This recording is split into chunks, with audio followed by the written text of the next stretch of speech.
नमस्कार मित्रों, एक बार फिर आपको होली की ढेर सारी शुभकामनाएं। होली समाप्त हो गई हैं, लेकिन होली कुछ यादें छोड़ गई हैं और होली से जुड़ी हुई कुछ खबरें मैं आपको बताऊंगा। और आने वाले साल में, चूँकि अगले साल जब होली होगी तो ये होली सियासी होली भी होगी, क्योंकि आने वाले साल में चुनाव होने वाले हैं और चुनाव से पहले किसी न किसी पार्टी को एक बार फिर से जनादेश मिलेगा सरकार बनाने का, जिसको आप चाहेंगे, क्योंकि फैसला आप ही को करना है। तो अगले साल की होली किस राजनीतिक दल के लिए अहम हो जाएगा, महत्वपूर्ण हो जाएगा, ज़रूरी हो जाएगा, इस पर भी चर्चा करेंगे। और साथ में होली के समय में इस वक्त जो माहौल था कल तक, उसकी चर्चा करेंगे। कुछ ज़रूरी खबरें हैं जो मैं आप तक पहुंचाना चाहता हूं। वैसे भी एक दो दिनों तक इधर अखबार बंद थे, तो आपको खबरों के लिए सोशल मीडिया पर या इसी तरह के जो डिजिटल प्लेटफॉर्म है उसी पर आपकी निर्भरता रही होगी। तो डिजिटल माध्यमों के जरिए जो बड़ी खबरें आ रही हैं, उसमें एक बड़ी खबर ये है कि एक बार फिर से कोरोना अपना पांव पसार रहा है। कोरोना हमारे लिए सामने कई समस्याएं लेकर आ रहा है, इसलिए कोरोना के संक्रमण से सावधान रहने की ज़रूरत है। और जो जानकारी आ रही है, उत्तर प्रदेश में कोरोना के मरीजों की संख्या में लगातार बढ़ोतरी हो रही है। और जो लेटेस्ट फिगर है उसमें यह है कि उत्तर प्रदेश में, सिर्फ उत्तर प्रदेश में 5 मरीजों की मौत भी हो गई है। और कोरोना संक्रमण के जो नए रोगी मिल रहे हैं उनकी संख्या में लगातार इजाफा हो रहा है, यानी कि हर रोज़ जो जितने नए मरीज आ रहे हैं उनकी संख्या अगले रोज़ बढ़ जा रही है, यानी पिछले रोज़ के मुकाबले अगले रोज़ ज़्यादा मरीज संक्रमित होते हुए दिखाई दे रहे हैं। तो इसलिए इसका मतलब एक बार फिर से जो ये सेकेंड स्ट्रेन कहा जा रहा है, इसका संकट गहरा हो रहा है। इसलिए हम सभी को सावधान होकर रहने की ज़रूरत है। और जो फिगर्स आ रहे हैं वो भी इस बात की तस्दीक कर रहे हैं कि कैसे ये संकट गहरा हो रहा है, कैसे हमें ज़्यादा सावधान रहने की ज़रूरत है। तो लखनऊ से जो खबरें आ रही हैं और पूरे प्रदेश से जो खबरें आ रही हैं वो चिंताजनक है। लखनऊ में, सिर्फ मात्र लखनऊ में 500 के लगभग, यानी कि 499 रोगी पिछले 24 घंटों में मिले हैं, इसकी जानकारी आई है। इसके अलावा बनारसी में 75, मथुरा में 61, प्रयागराज में 57, कानपुर में 53, रायबरेली और उन्नाव में भी 48 लोग नए संक्रमित सामने आए हैं। गौतम बुद्ध नगर यानी गाज़ियाबाद में 46 लोग पॉजिटिव पाए गए हैं। तो इस तरह से मरीजों की संख्या लगातार बढ़ रही है और कोरोना का संक्रमण एक बार फिर दस्तक दे रहा है। और इसलिए मैं बार बार गुजारिश कर रहा हूँ आप लोगों से कि सावधान रहने की ज़रूरत है। ये समस्या, ये संकट, ये संक्रमण बहुत ही गंभीर है और इसलिए इससे सावधान रहने की ज़रूरत है। लेकिन एक अच्छी बात यह है कि 1 अप्रैल से अब 45 वर्ष से ऊपर के सभी लोगों के लिए टीके उपलब्ध होंगे। तो निश्चित रूप से आप सभी लोग जाएं और टीके लगवाएं, क्योंकि ये टीका बिल्कुल सुरक्षित है। इसके बारे में बहुत तरह के भ्रम थे, उन भ्रमों के बारे में स्थिति साफ हो चुकी है। इसलिए ये टीका सुरक्षित है, ये माना जा रहा है।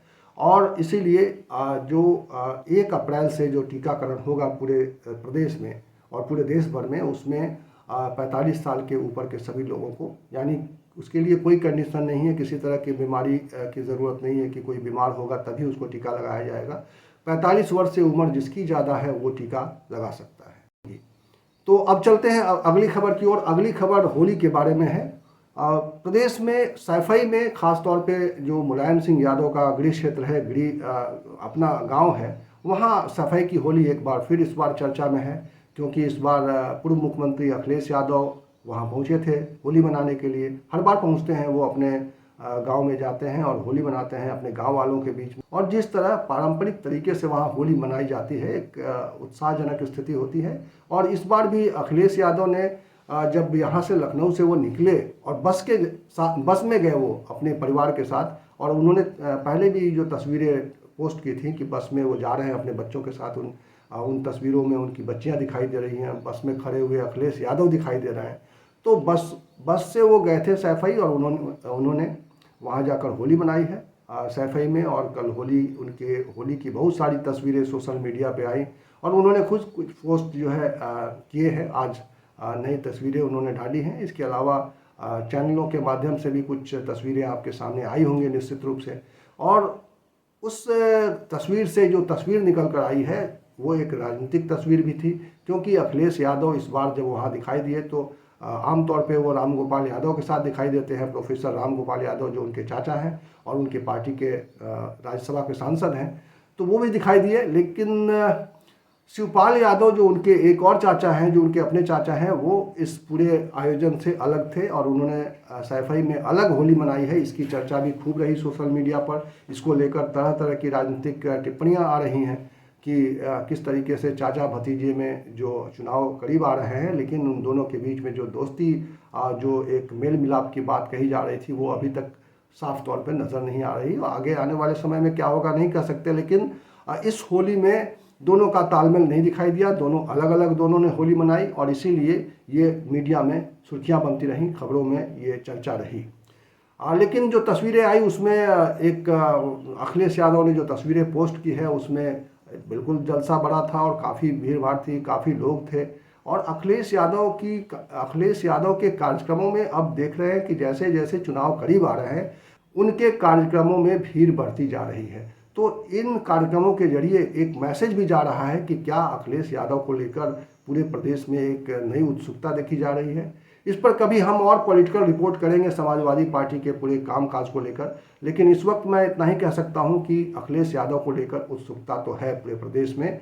और चूँकि योगी सरकार 4 साल पूरे कर चुकी है और 5 साल के बाद उनको फिर से चुनाव में जाना है, जनादेश लेना पड़ेगा उनको। और आने वाले समय में उनके सामने जो अगर देखा जाए तो सबसे बड़ा चेहरा अखिलेश यादव ही हैं, जो इसके पहले भी मुख्यमंत्री रहे हैं। और इसीलिए शायद उनकी वापसी को लेकर एक अटकलों का बाजार गर्म है। कह सकते हैं कि एक राजनीतिक आकलन हो रहा है कि अखिलेश यादव ही एक बार फिर से उनको कड़ी टक्कर देंगे। और अगर उत्तर प्रदेश की जनता ने चाहा, उत्तर प्रदेश की जनता ने उनका समर्थन किया, तो निश्चित रूप से उनकी सरकार बन सकती है। लेकिन क्या राजनीतिक परिस्थिति है, किस तरह की राजनीतिक परिस्थितियों का मुकाबला उनको करना पड़ेगा और किस तरह की राजनीतिक परिस्थितियां भारतीय जनता पार्टी और योगी आदित्यनाथ के सामने होंगी, इन सब पर मैं आगे वीडियो में बात करूंगा। लेकिन इस वक्त ये है कि इस होली में ये चर्चा ज़रूर हुई।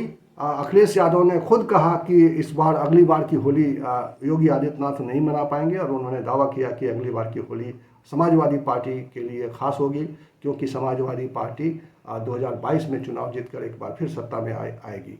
और इस तरह के वहाँ पे जो भाग गाए गए होली के समय में अखिलेश यादव के कार्यक्रम में, वहाँ सफाई के कार्यक्रम में, उस भाग में भी इस बात को बार बार कहा गया कि किस तरीके से 2022 में समाजवादी पार्टी और अखिलेश यादव की सरकार बनने जा रही है। झूम के भगवा गावल जाई और बजी चौताल, झूम के भगवा गावल जाई और बजी चौताल, अब 22 में अखिलेश जी है बजी भोपाल,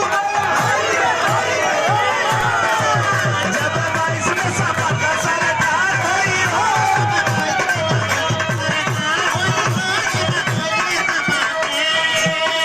अखिलेश यादव जब सफाई जाते हैं तो मीडिया का खास आकर्षण होता है। मीडिया ये जानना चाहता है कि वो कैसे कार्यक्रम मना रहे हैं, कैसे क्या कर रहे हैं और क्या वहाँ कहते हैं। तो अखिलेश यादव के जरिए जो मैसेज आया है, उन्होंने जो मीडिया से बात की है, उसमें कुछ महत्वपूर्ण बातें हैं। उनको कहना, उनको बताना मुझे लगता है कि बहुत ज़रूरी है। अखिलेश यादव ने दावा किया कि अगली बार योगी आदित्यनाथ सत्ता में नहीं आ पाएंगे और अगली बार समाजवादी पार्टी होली मनाएगी और समाजवादी पार्टी की सरकार आ रही है, ये दावा किया उन्होंने।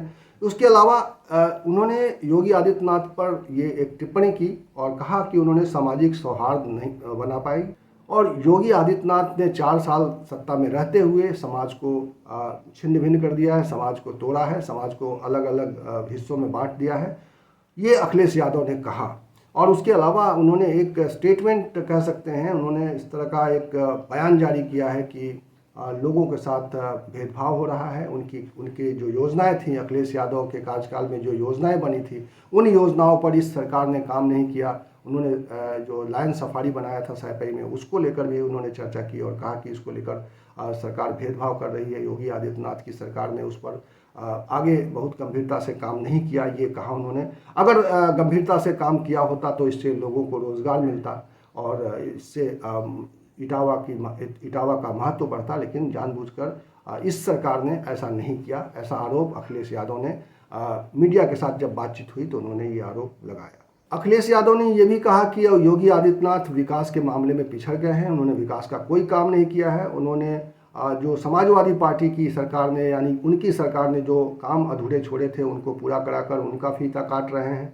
ये इस तरह का एक एलिगेशन अखिलेश यादव की ओर से आया है। तो होली के बहाने अखिलेश यादव ने अपने बहुत सारे सियासी तीर छोड़े हैं और आने वाले समय में चूंकि चुनाव का माहौल रहेगा, अभी भी इस वक्त भी पंचायत चुनाव का एक दौर शुरू हो गया है, पंचायत चुनाव की चहल पहल शुरू हो गई है। होली की चहल पहल खत्म हुई है, लेकिन पंचायत चुनाव की चहल पहल हर जगह शुरू हो गई है। और चूंकि इस बार सभी पार्टियां, सभी राजनीतिक दल पंचायत चुनाव में सीधे सीधे हिस्सा ले रही हैं, तो निश्चित रूप से इन चुनावों से जो नतीजे निकलेंगे, उन नतीजों का असर 2022 के विधानसभा चुनाव पर रहेगा। और इस तरह से देखा जाए तो एक चुनाव का सिलसिला जो उत्तर प्रदेश में पंचायत चुनाव के साथ शुरू हुआ है, यह विधानसभा चुनाव खत्म होने तक जारी रहेगा।